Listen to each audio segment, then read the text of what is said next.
नेहमी आपल्या नोकरीचा माज दाखवणारी, आपल्या सासूला अशिक्षित समजणाऱ्या कविताने जेव्हा सासूबाईंची डिग्री पाहिली तेव्हा ते पाहून तिच्या पायाखालची जमीनच सरकली. घरात धूमधडाक्यात लग्नाची तयारी सुरू आहे. आज कविताचं लग्न आहे. कविता तिच्या आईवडिलांची एकुलती एक मुलगी आहे. कविताच्या आईवडिलांनी तिला अगदी मुलासारखं घडवलं आणि शिकवलं होतं. शिक्षण झाल्यानंतर कविता आज एक मल्टीनॅशनल कंपनीत मोठ्या पदावर कार्यरत आहे. कविता आजच्या जमान्यातील आधुनिक मुलगी आहे, परंतु तिला तिच्या शिक्षणावर आणि तिच्या नोकरीवर खूप जास्त घमंड आहे. तिला असं वाटतं ती नोकरी करते तर तिच्या मागे पुढे करणारे लोक असावे. कविताचा हाच स्वभाव लग्नानंतरही राहतो. कित्येक वेळा कविताच्या याच घमंडी स्वभावामुळे समोरच्या व्यक्तीला वाईट वाटत होतं, परंतु कविताला याचं काही फरक पडत नव्हता. कविताचं लग्न जवळ असलेल्या कानपूर शहरात होणार आहे. तिच्या सासरी तिची सासू आणि 2 भाऊ राहतात. तिचे सासरे 15 वर्षांपूर्वी हे जग सोडून निघून गेले आहेत. लग्न झाल्यानंतर कविता तिच्या सासरी आली तरी तिचे तेच वागणे होते जे तिच्या माहेरात होते. आकडू आणि घमंडी मुलगी ती तिच्या सासूला काही समजतच नव्हती. जेव्हा पाहावं तेव्हा ती तिच्या सासूला तिच्या नोकरीचं कौतुक सांगायची. मी तर नोकरी करते, मी घरातील कामं का करू? घरातील कामं तुम्ही करा, मी पैसे कमवत आहे. कविताला तिच्या सासरी येऊन आज 1 आठवडा पूर्ण झाला आहे. आज कविताचा स्वयंपाकघरातील पहिला दिवस आहे. स्वयंपाकघरातील विधी पूर्ण करण्यासाठी तिने शिरा बनवण्यासाठी फक्त कढईला हात लावला होता. बाकीचे सर्व काम सुमित्राजी यांनीच केले होते. स्वयंपाकघरातील विधी पूर्ण होताच कविता तिच्या सासूला स्पष्ट शब्दात सर्वांसमोर म्हणाली, घरातील कोणीही तिच्याकडून स्वयंपाकघर काम किंवा इतर कामांची अपेक्षा करू नये. घरातील अन्य कामांचीही अपेक्षा करू नये, कारण मी त्या मुलींपैकी नाही ज्या लग्नानंतर सासरी येऊन त्यांच्या स्वयंपाकघरात चपात्या आणि भाजी बनवत बसतात. मी आजच्या युगातील सुशिक्षित मुलगी आहे. मी नोकरी करते, पैसे कमवते. मी घरातील कामं करणारी बाई नाही. सुमित्राजी त्यांच्या सुनेला खुणवत गप्प बसायला सांगतात. त्यांना वाटायचे सून कशा प्रकारे सर्व नातेवाईकांसमोर बोलत आहे, तेव्हा ते नातेवाईक काय विचार करतील? मी माझ्या मुलासाठी कशा प्रकारची मुलगी शोधली आहे आणि ते लोक माझ्या सुनेलाच वाईट साईड बोलतील. त्यामुळे त्या त्यांच्या सुनेशी आपुलकी दाखवत तिला गप्प राहायला सांगतात. कविता तिच्या सासूचे खुणवणे पाहून अजूनच भडकते आणि ती म्हणते, तुम्ही असं समजू नका, मी तुमच्या इशाऱ्यावर नाचेल. मी आजच्या काळातील सून आहे, तुमच्या इशाऱ्यावर नाचणारी नाही. त्यामुळे तुम्ही मला तुमच्या इशाऱ्यावर नाचवण्याचा प्रयत्नही करू नका. कविताचं बोलणं ऐकून अंगणात बसलेले सर्व नातेवाईक, काकू, मामी, आत्या सर्वजण तिच्याकडे एकटक पाहू लागले की सुमित्राजी तिला काही म्हणाल्या पण नाही, तरी त्यांची सून त्यांना एवढं ओरडली. आपल्या सुनेचं बोलणं ऐकून सुमित्राजी यांनाही थोडं अवघडल्यासारखं वाटतं, तरीही त्या बोलणे टाळत म्हणतात, चला स्वयंपाकघराचा विधी पूर्ण करण्यासाठी वेळ होत आहे. शेवटी आज माझ्या सुनेने सर्वांसाठी शिरा बनवला आहे, त्यामुळे सर्वांनी तोंड गोड करा आणि माझ्या सुनेला भरभरून आशीर्वाद द्या. सर्वजण सून कविताच्या हातून बनवलेला शिरा खाऊ लागतात. लग्नात तर बरेच विधी असतात आणि प्रत्येक विधी करायचं म्हटलं तर सोन्याची गरजही लागतेच. दुसऱ्या दिवशी सुमित्राजी त्यांच्या सुनेला म्हणतात, बेटा, उद्या तुझं सुनमुख पाहण्याचा विधी आहे. उद्या आपल्या घरी सर्व नातेवाईक येतील आणि सर्व वृद्ध लोकांनाही बोलवण्यात आलं आहे. सुनमुख पाहिल्यानंतर सर्वांच्या पाया पडावे लागते. मी सर्वांसाठी गिफ्ट पॅक केले आहे. उद्या असं सुनमुख पाहणं झाल्यानंतर तू सर्वांना गिफ्टचे पॅकेट एक देऊन त्यांच्या पाया पड. कविता कानात इयरफोन घालून गाणे ऐकत होती. तिने तिच्या सासूबाईंचं काहीच बोलणं ऐकलं नाही. गाणं ऐकत असताना ती मानही हलवत होती. सुमित्राजी यांना वाटलं त्यांच्या सुनेने त्यांचं म्हणणं ऐकून हो असं म्हटलं आहे. त्याच दिवशी सुनमुखाचा कार्यक्रमही होतो. सर्व अंगण पाहुण्यांनी गजबजलं आहे. सर्व नातेवाईक जमा झाले आहेत. आजूबाजूचे लोकही आले आहेत. सर्वजण सुनेला सुनमुख पाहिल्याबद्दल चांगले चांगले गिफ्ट देतात. त्यानंतर सुमित्राजी रिटर्न गिफ्टचे लिफाफे घेऊन त्यांच्या सुनेला देतात आणि त्यांच्या सुनेला म्हणतात, कविता बेटा, आता तुला हे सर्व रिटर्न गिफ्ट त्यांना देऊन त्यांच्या पाया पडायचं आहे. पाया पडायचं हे शब्द ऐकून कविता सर्वांसमोर सासूवर ओरडते, तुम्हाला काय वाटतं मी एवढ्या सर्व लोकांच्या पाया पडावं, तेही वाकून? याने तर माझी कंबर मोडेल. मी कोणाच्याही पाया पडणार नाही. मी जुन्या काळातील साधी सरळ किंवा तुमच्यासारखी अशिक्षित मुलगी नाही. मी आजच्या आधुनिक युगातील सुशिक्षित मुलगी आहे आणि नोकरीही करते. खूप चांगला पॅकेज कमावते आणि तुम्ही माझ्याकडून अपेक्षा ठेवत आहात मी या सर्व लोकांच्या पाया पडावं, तेही वाकून. माझ्याकडून हे सर्व काही होणार नाही. आज परत कविताने सुमित्राजींना सर्वांसमोर खाली पाहायला लावलं होतं.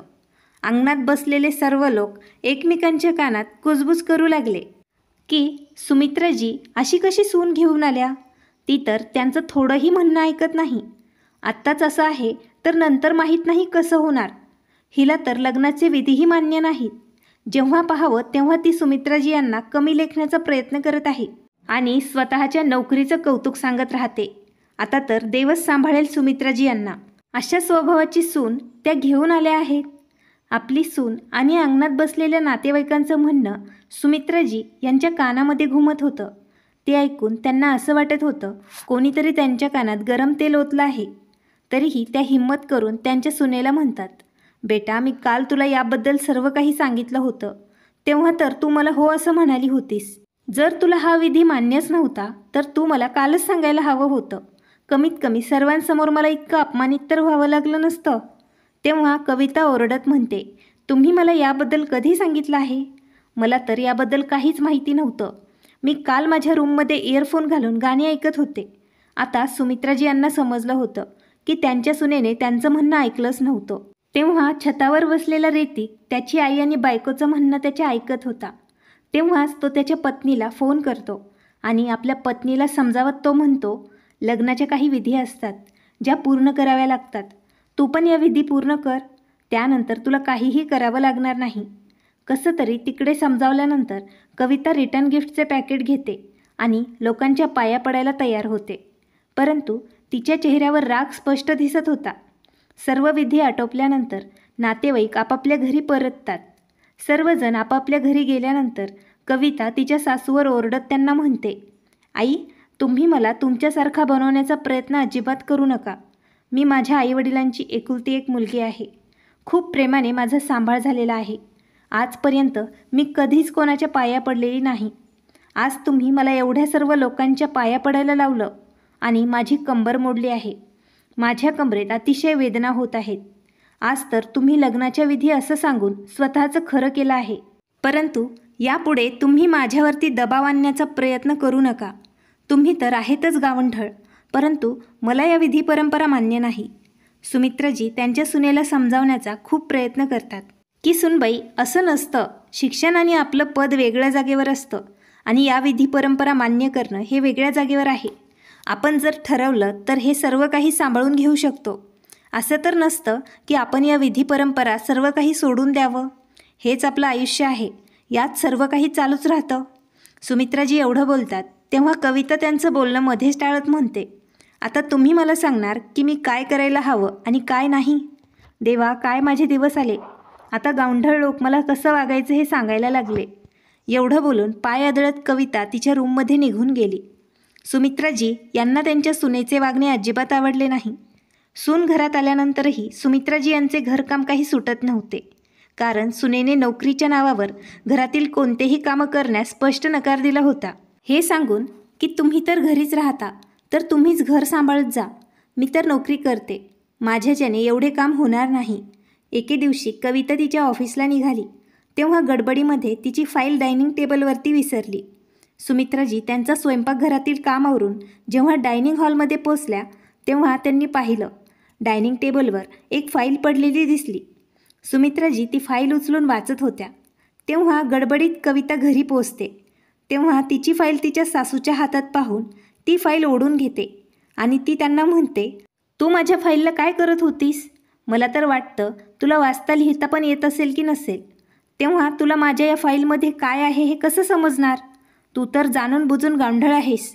जरी लिहिता वाचता येत असेल तर फक्त तुला मराठी वाचता येत असेल, इंग्लिश तर तुला येतच नसेल. सुनेचे बोलणे ऐकून सुमित्राजी यांचे हृदय हेलावले होते. आज त्यांचं मन होत होतं की त्यांनी त्यांच्या सुनेला सांगावं की त्या अशिक्षित आणि गावंढळ नाहीत, त्याही सुशिक्षित आहेत.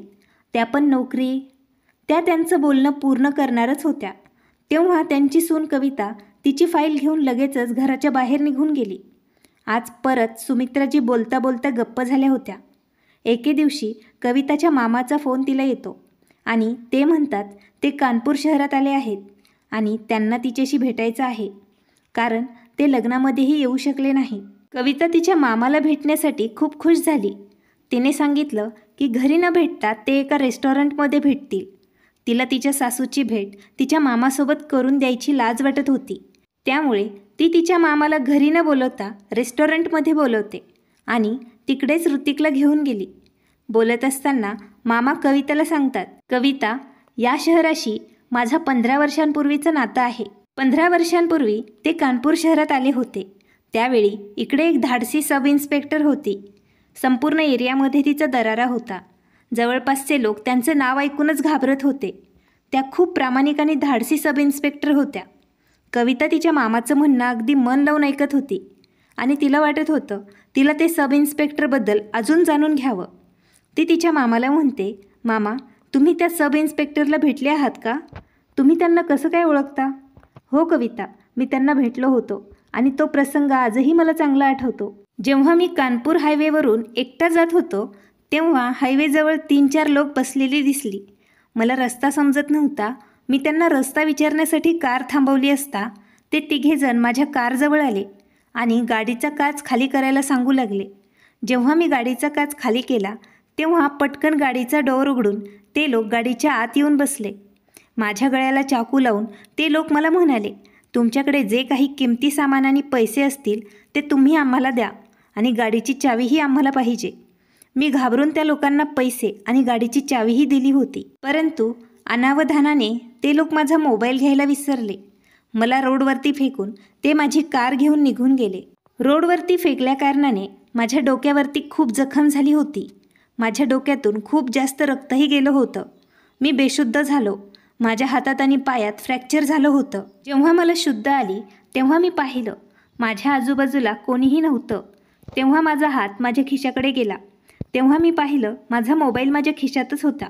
लगेच मी जवळच्या पोलीस स्टेशनमध्ये कॉल केला. पोलीस स्टेशन खूप जवळ होतं. त्या पोलीस स्टेशनमध्ये त्याचवेळी सुमित्रा वर्मा या सब इन्स्पेक्टर होत्या. त्या त्यांच्या पोलीस सहकाऱ्यांसोबत 5 मिनिटात माझ्या जवळ आल्या. मी त्या सब इन्स्पेक्टरला पाहून स्तब्ध झालो, कारण ती खूप धाडसी होती. मला चोरांबद्दल सर्व माहिती विचारून त्यांनी मला गाडीमध्ये बसवलं आणि चोरांच्या गाडीचा पाठलाग करू लागल्या. थोडंसं दूर जाऊन त्यांनी चोरांच्या गाडीवर फायरिंग केली, ज्यामुळे त्यांची गाडी पंक्चर झाली. चोरांनी पळून जाण्याचा प्रयत्नही केला, पण सुमित्राजी यांनी अतिशय हुशारीने त्या चोरांना पकडून त्यांना तुरुंगात टाकले आणि माझे सामान त्यांनी मला परतही केले. मला त्यांनी हॉस्पिटलमध्ये ॲडमिट केले. मी सुमित्राजी यांचे मनातून आभार मानले. आज या घटनेला 15 वर्ष उलटून गेली. परंतु कविता, जेव्हाही मी या कानपूर शहरात येतो तेव्हा हा प्रसंग मला नक्की आठवतो. माझं मन करतं मी सुमित्राजी यांना भेटावं. कविता त्यांना उत्सुकतेने विचारते, मामा, परत तुम्ही त्यांना भेटले आहात का? हो कविता, बरं झाल्यानंतर 3 दिवसांनी मी माझी पत्नी आणि मुलांसोबत त्या पोलीस स्टेशनमध्ये सुमित्राजी यांचे आभार मानायला गेलो होतो की मी आज त्यांच्यामुळे वाचलो आहे. त्यांनीच मला वेळेवरती हॉस्पिटलमध्ये ॲडमिट केलं. नाहीतर माहीत नाही माझी काय अवस्था झाली असती. परंतु पोलीस स्टेशनमध्ये गेल्यानंतर मला समजलं सुमित्राजी यांनी 2 दिवसांपूर्वीच राजीनामा दिला आहे. कदाचित त्यांचं काही वैयक्तिक कारण असेल ज्यामुळे त्यांनी राजीनामा दिला होता. मी त्यांना खूप ठिकाणी शोधण्याचा प्रयत्नही केला, परंतु त्या मला कुठेही भेटल्या नाहीत. नंतर मी परत निघून गेलो. कविता तिच्या मामाचं बोलणं ऐकून आश्चर्यचकित झाली. आता तिच्या मनातही सुमित्राजी यांना भेटण्याची आतुरता लागली होती. एक वेळा तिच्या मनात विचार आला की तिच्या सासूचं नावही सुमित्राजीच आहे. कदाचित तिची सासू तर ती सुमित्रा नसेल. नंतर ती विचार करते, नाही, माझी सासू तर अशिक्षित गावंढळ आहे. त्या कसं सब इन्स्पेक्टर असू शकतात? त्या तर दिवसभर घरातील कामं करण्यात आणि स्वयंपाक करण्यात व्यस्त असतात. जर मी त्यांना काही बोलले तर त्या मला उलटूनही बोलत नाही. परंतु मामा तर सांगत आहेत ती पोलीस सब इन्स्पेक्टर खूपच धाडसी होती. माझी सासू तर मला अजिबात धाडसी वाटत नाही. त्यामुळे ती सुमित्राजी ती नसूच शकते. हा माझ्या मनाचा भ्रम आहे आणि या जगात सुमित्रा थोडीच एकच आहे. खूप जास्त सुमित्रा आहेत. थोड्या वेळानंतर ऋतिकही परत आला आणि तो म्हणतो, सॉरी, मला खूप वेळ लागला. ऑफिसमधून मला महत्त्वाचा कॉल आला होता, त्यामुळे मी तुमचं म्हणणं ऐकू शकलो नाही. परंतु मामा, तुम्ही इथंपर्यंत आले आहात तर घरीही नक्की चला. तुम्ही इथंपर्यंत येऊन परत नाही जाऊ शकणार. तुम्ही आमच्या लग्नालाही आले नव्हते. त्यामुळे आता तुम्हाला आमच्या घरी यावंच लागेल. ऋतिक मामांना खूप जास्त आग्रह करतो, परंतु कविताच्या मनात नव्हतं मामांना घरी न्यावं आणि त्या घावंडळ सासूसोबत ओळख करून द्यावी. तिला तर फक्त सुशिक्षित लोकांशी बोलणं भेटणं आवडत होतं. तिला तिच्या लेवलच्या लोकांशी बोलायला आवडत होतं. तिची सासू तिला अजिबात आवडत नव्हती. तिला वाटत होतं तिची सासू घरातील मोलकरीण आहे. ऋतिकच्या सांगण्यावरून कविता तिच्या मामाला तिच्या सासरच्या घरी घेऊन आली. मामा हॉलमध्ये सोफ्यावरती बसले. कविता तिच्या सासूला आवाज देत म्हणते, आई, माझे मामा आले आहेत. त्यांच्यासाठी चहा घेऊन या. त्यासोबत भजे पण बनवून आणा. फक्त चहा घेऊन येऊ नका. सुमित्राजी चहा आणि भजे घेऊन जेव्हा हॉलमध्ये येतात त्यांना पाहून मामा आश्चर्याने उठून उभे राहिले आणि जाऊन ते त्यांच्या पाया पडू लागले. अरे सुमित्राजी, तुम्ही? मी तुम्हाला किती शोधलं आणि तुम्ही माझ्या कविताच्या सासू निघाल्या? मला तर माहीतच नव्हतं. कविता, तू मला सांगितलं नाहीस? तुझी सासू सब इन्स्पेक्टर सुमित्रा वर्मा आहेत. मामांचं म्हणणं ऐकून कविता आश्चर्यचकित झाली. मामा, तुम्ही काय बोलत आहात? माझी सासू कोणती सब इन्स्पेक्टर नव्हती. त्या साधारण गृहिणी आहेत. त्या घरातील सर्व कामं करतात. तुम्हाला त्यांच्याकडे पाहून वाटतं का त्या सब इन्स्पेक्टर होत्या? नक्कीच तुम्हाला काहीतरी गैरसमज झाला आहे. ही ती सुमित्रा नाही. ती दुसरी कोणती सुमित्रा असेल. नाही कविता, या त्याच सुमित्रा जी आहेत, सब इन्स्पेक्टर सुमित्रा वर्मा. त्यांचा चेहरा मला चांगल्या प्रकारे आठवतो. सुमित्राजी चहा आणि भज्यांची प्लेट डायनिंग टेबलवर ठेवत म्हणतात, हो, मी सब इन्स्पेक्टर सुमित्रा वर्मा आहे. तुम्ही मला योग्य ओळखलं आहे. आपल्या सासूबाईंच्या तोंडून सब इन्स्पेक्टर सुमित्रा वर्मा हे नाव ऐकून कविताच्या पायाखालून जमीन सरकली. तिला तर समजतच नव्हते हे काय होत आहे. तिची सासू सब इन्स्पेक्टर होती, ज्यांना ती एवढे दिवस अशिक्षित गावंढळ समजत होती. ती कित्येक दिवसांनी त्यांचा अपमान करत होती. कित्येक वेळा आपल्या नोकरीचा मोठेपणा तिने दाखवला आहे, परंतु तिला माहीत नव्हतं तिची सासू सब इन्स्पेक्टर होती. त्या पण नोकरी करत होत्या. तेव्हा कविताचे मामा म्हणतात, कदाचित तुम्ही मला ओळखलं नाही, परंतु मी तुम्हाला खूप चांगलं ओळखतो. तुम्हाला आठवतं का, एके दिवशी रात्री तुम्ही मला चोरांपासून वाचवलं होतं आणि हॉस्पिटलमध्ये ॲडमिटही केलं होतं. जर तुम्ही मला योग्य वेळी हॉस्पिटलमध्ये ॲडमिट केलं नसतं तर जास्त रक्तस्राव झाल्याकारणाने माझं निधनही झालं असतं. बरं झाल्यानंतर मी पोलीस स्टेशनमध्ये माझी मुलं आणि माझ्या पत्नीसोबत तुम्हाला भेटण्यासाठी आणि तुमचे आभार व्यक्त करण्यासाठी आलो होतो, परंतु तुम्ही मला तिथे भेटल्याच नाही. तुम्ही मला तिकडे का नाही भेटल्या आणि तुम्ही नोकरीचा राजीनामा का दिला होता? आता तर कविताचे हृदय जोरजोरात धडधडू लागले. तिला तर हे जाणून घ्यायचं होतं की खरंच तिची सासू सब इन्स्पेक्टर होती का, आणि जर त्या होत्या तर तिच्या सासूआईने का राजीनामा दिला होता? सुमित्राजी म्हणतात, तुम्हाला वाचवल्यानंतर 2 दिवसांनी माझ्या पतीचा रोड अपघात झाला होता. त्यात त्यांचं निधन झालं. घरात माझे 2 लहान मुलं होते. सोबत माझी वृद्ध सासूही होती. त्यांची तब्येत खूप खराब राहायची. त्यांची काळजी घेण्यासाठी कोणीतरी घरी राहणं खूप गरजेचं होतं. जेव्हा माझे पती होते तेव्हा ते घरच्या जबाबदाऱ्या अगदी आरामात पार पाडायचे आणि ते नेहमी माझ्यासोबत असायचे. त्यांनी कधीच हा विचार केला नाही की तू घर मला सांभाळायला लावतेस आणि तू नोकरी करतेस. मी घर सांभाळतोय एकटा. मी माझ्या पतीला घर सांभाळण्यामध्ये पूर्ण सहकार्य करायचे. ड्युटीला जाण्याअगोदर मी घरातील सर्व कामं करून जायचे. स्वयंपाक बनवून जायचे. सासूआईच्या गोळ्याही काढून ठेवायचे. मुलांचे टिफिन तयार करून जायचे. संध्याकाळी जेव्हा मी जॉबवरून परत यायचे तेव्हा मी घरी येऊन सर्वांसाठी स्वयंपाक बनवायचे. कधीच मी कामामुळे माझ्या पती किंवा माझ्या सासूला टोमणेही मारले नाही. मी माझं घर, माझी मुलं, माझी नोकरी खूप चांगल्या प्रकारे सांभाळली आहे. परंतु माझ्या पतीच्या निधनानंतर मला हे सर्व एकटीला सांभाळणं खूप कठीण झालं होतं. मी माझ्या मुलांसाठी नोकरी सोडून दिली. मला जे काही पेन्शनचे पैसे येतात त्यातच मी माझ्या मुलाला शिकवलं आणि घडवलं. घरातील खर्च भागवले. माझा नाईलाज होता नोकरीला राजीनामा देणं. त्यामुळे मला राजीनामा द्यावा लागला.